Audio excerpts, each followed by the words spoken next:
a very few weeks ago, we reviewed Presence, right, which was this supernatural horror thriller from Steven Soderbergh, who's the guy behind Sex, Lies and Videotape and the Oceans remake series, and Erin Brockovich, which we were talking about just recently, and Traffic and Contagion, Magic Mike, all those sort of things. And he officially stopped making films in 2016, but then he clearly didn't stop. So he is just back on maximum productivity. So now we have Black Bag, which is, I mean, Presence is literally only just came and went to now Black Bag, once again written by David. I think it's pronounced Koepp, the Koepp. I think it's Koepp. I think that's right. Who was, as I said before, the 9th most successful screenwriter of all time. Although, watch out, Jack Thorne is going to be snapping at your heels, mate, in terms of box office. And, you know, he's written, it's just a huge amount of stuff. So Black Bag is a stripped down espionage thriller. It's like a twisty cat and mouse tale that starts pretty much with a dinner party. So Michael Fassbender, you remember Michael Fassbender was in that film The Killer, in which he was like this meticulous hitman, but then things went wrong.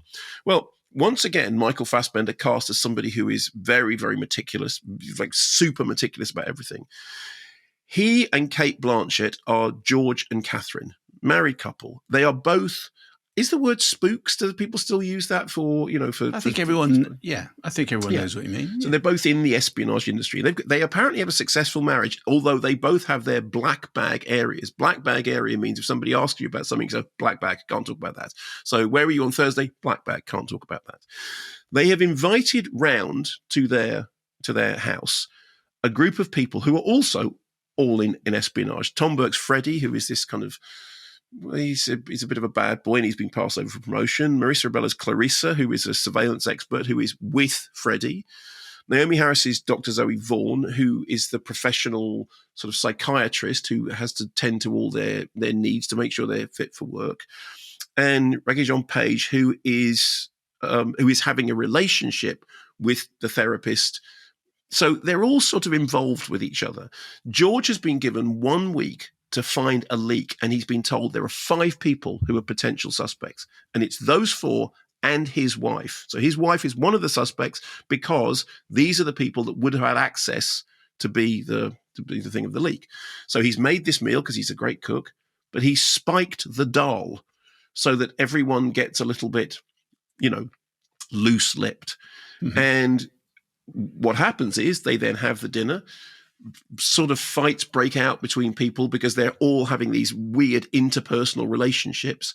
And what happens over the course of the next, it's stripped down, it's like a 94-minute film, is he says, the dinner was the rock, and now what I have to do is to watch the ripples. I have to watch the ripples to find out who is the leak. And that's what the script does in a very kind of flirty way over the next hour or so. It's basically a sort of interpersonal relationship movie that happens to be in the spy world. Another point, there's one point when the character says, all you people do is F each other, which they do both literally and metaphorically.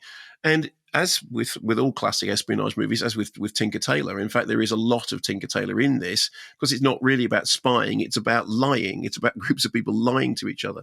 And yes, the action plays out over a number of territories. It's got satellite surveillance. It's got computer hacks. It's got, you know, international conflicts and shady handovers.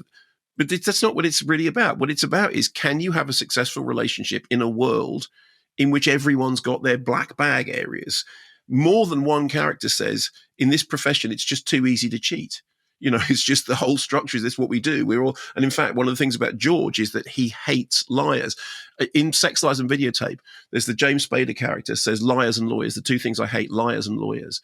And there's a weird sort of callback to this in that George hates lying and he runs a lie detector test. And apparently he's the best lie detector tester, you know, anywhere in the business. So it comes back to that question that you heard in the clip. How do you make a marriage work in a situation in which everyone around you is sort of actually in the business of lying and spying, and in which, I mean, bear in mind, his wife is under suspicion, and in which there are these black bag areas. Then there's a great performance by Pierce Brosnan, who is just fabulous. He's not in the film a lot, but when he's in it, he is absolutely fabulous. I think he almost steals the movie.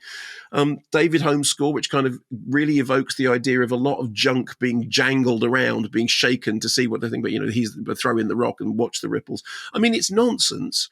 in as much as I don't believe it. I don't believe it's actually real. But like Presence, it's a kind of interesting genre exercise. It's an exercise in kind of genre subversion. What would happen if we took a sort of basically a sort of, like a chamber play, a dinner party, and then we used that as the sort of as the anchor for this kind of twisty espionage thriller that is all about lying. So I enjoyed it. I don't think it'll stay with me at all. I mean, I thought it was just it was tactile and enjoyable at the time, but I did enjoy it, and I do think Steven Soderbergh, it's like he's just so productive. He makes Ridley Scott look like he's slacking, frankly. That is surely not possible.